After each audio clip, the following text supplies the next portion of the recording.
Why is Bitcoin Venice? um, it's and not and can you that. answer in a whole book? uh, yeah, it is the simple answer, but it's proven very effective clickbait. So I'm happy with that. I was actually just having this conversation with somebody on Signal literally yesterday. I won't dox who they are, but someone who I've known for a long time, but who only got the book very recently. And they were asking why it's called that because I guess they haven't got to the chapter that is called Bitcoin is Venice, which obviously is based on, I mean, it's relatively unchanged from the essay Bitcoin is Venice, is like halfway through the book. So they obviously haven't hit that point yet, and they're wondering what on earth is going on here. And I tended to agree with them. I basically just said, yeah, the subtitle, which is Essays on the Past and Future of Capitalism, is a far better name, or at least a far better description. The book is only called Bitcoin is Venice because the essay had such good brand value that we wanted to tap into that. So that's, hopefully that clears up a little bit of that confusion. I can assume that you were instead asking about the essay and try to give a more serious Well, answer. I actually, no, I was just, it was, anything is, there's no wrong answer, but I love the book, basically. I thought Thank you. it's really one of my absolute favorite reads. And for someone that hasn't read it yet, I encourage you to go and do so. But it was pretty simple, that the historical framing of a period of history when Venice was something that you kind of read about in history books. And it's like, why was Venice so important at that time? And then it's put in context for now, and you're like, maybe this is more of a big deal than I thought. Do you know what I mean? Yeah, Somehow it's easy yeah. to peg historical references to modern situations. Yes. Well, so I can tease this out a little bit. I do encourage, or I guess rather I discourage taking this too seriously. And even in the original essay, in the chapter in the book, in this section in the chapter, I think I say we because I have a co-author. I think we're pretty clear that we don't mean anything remotely literal by this. We don't even really encourage reading into it too much. It's more just that there are an amusing number of similarities between medieval, early Renaissance Venice and Bitcoin. And there are, I mean, you can make these kind of amusing analogies.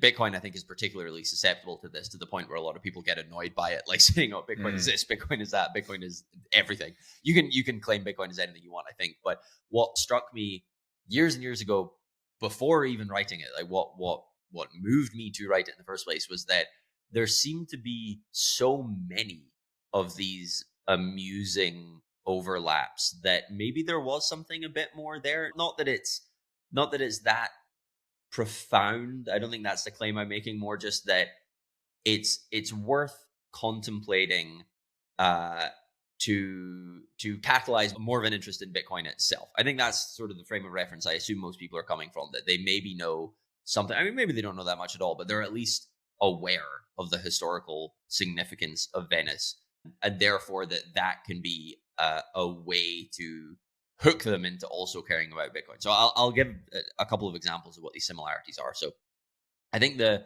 most obvious one, the easiest one to grapple with, is that due to a combination of, I'd say, fundamentally geography and then the state of military technology for a very long time, for hundreds and hundreds of years, Venice was extremely difficult to attack. It was very, very costly to attack, more specifically, and very, very cheap to defend. And this is most of the reason, I would say. There's, you throw in other interesting reasons as well, but this is, say, a necessary but insufficient condition for Venice's historical success, economically, politically, culturally, however you want to conceive of it, all of which are obviously interlinked. And that is also true of Bitcoin, albeit for completely different reasons. So playing down the literal overlap here, but once you acknowledge that, there are, I think, interesting lessons from what that meant for Venice that potentially are relevant to Bitcoin. So, In a nutshell, I just to be clear, I don't claim to be a kind of a historian by any means, so I'm not treating myself as an authority on this. I can give resources for people who want to chase down better sources on this themselves. But in a nutshell, that enabled Venetian society to focus on commerce as opposed Mm. to needing to direct resources to conflict because it was so cheap. So they needed to direct some, but very, very little relative to or as compared to their contemporaries at the time in the region. I mean, really, potentially in all of world history, Venice is a massive outlier in terms of what it was able to achieve. Um, and what you see as a result is, as I mentioned before, the flowering of commerce, enormous in language that we would use now, and that we actually try to focus on in a lot of the explanation we're giving more broadly in the book.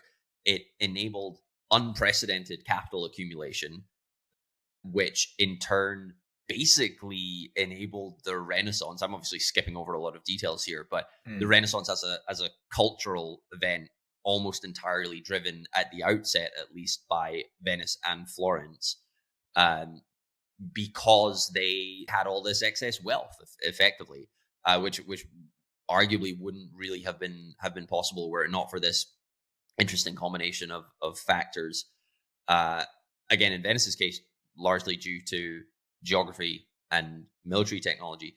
That then lends itself to thinking, though, well, what if anything will be similar with Bitcoin? And I obviously that starting point is completely different. There's no such thing as a geography of Bitcoin.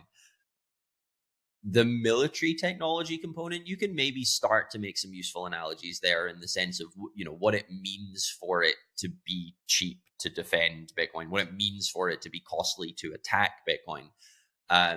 But I think the reason for hope, the ultimately the reason that this is an interesting comparison to be thinking about in the first place is, will it similarly prompt a focus on directing energy towards productive enterprises, let's say? So Mm. that's another way of arriving at capital accumulation, as opposed to conflict, as opposed to politics.